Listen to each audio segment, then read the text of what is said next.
देखिए, श्री अखिलेश यादव जी बहुत 2027 को लेकर के 2024 के लोकसभा चुनाव में मिली सफलता से गुब्बारे की तरह फूले हुए थे। लेकिन लोकसभा के बाद जो विधानसभा के उपचुनाव हुए और जिस झूठ के सहारे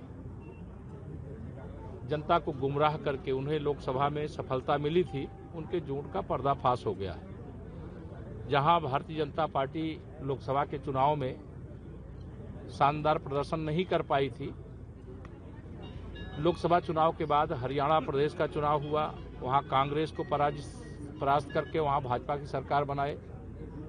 महाराष्ट्र में चुनाव हुआ, वहां भारतीय जनता पार्टी प्रचंडतम बहुमत से विजय प्राप्त की, वहां भी हमारी लोकसभा में सीटें कम हो गई थी।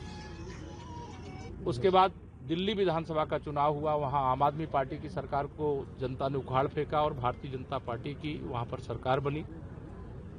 2027 में उत्तर प्रदेश के होने वाले विधानसभा चुनाव में हम लोग 2017 दोहराएंगे, 300 से अधिक सीटें फिर जीतेंगे और समाजवादी पार्टी जो गुंडों, अपराधियों, माफियाओं, दंगाइयों की पार्टी है, इस पार्टी से उत्तर प्रदेश को सदा के लिए मुक्ति दिलाएंगे, अर्थात सपा को समाजवादी पार्टी बनवाने का काम करेंगे। हिंदू मुस्लिम कर रहा है, हिंदू मुस्लिम हमें करने की आवश्यकता नहीं है। हम तो सबका साथ, सबका विकास करते हैं। उनका चश्मा ठीक नहीं है, आंख का इलाज करा लें। उनका मानसिक अगर एक रोग हो गया है कि भाजपा पे ऐसे आरोप लगा करके और जनता को गुमराह करके लोकसभा चुनाव की तरह विधानसभा के 2027 के चुनाव में भी उन्हें कोई फायदा मिलेगा, तो बहुत बड़ी गलतफहमी में है। समाजवादी पार्टी इतिहास का सबसे खराब प्रदर्शन 2027 में करेगी, आप देखिए। आपको लगता है कि साजिश का होना चाहिए? निश्चित तौर से देश के दुश्मनों से ब्याज के साथ हिसाब चुकता करने के लिए देश की सेनाएं तैयार हैं।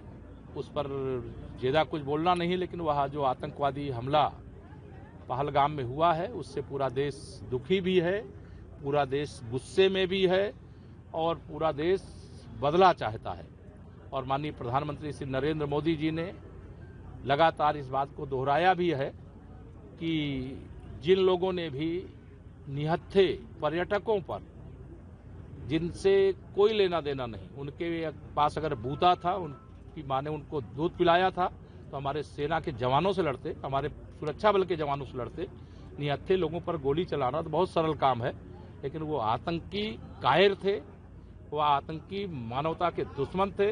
वह आतंकियों का जो मंसूबा था वह ध्वस्त हो जाएगा।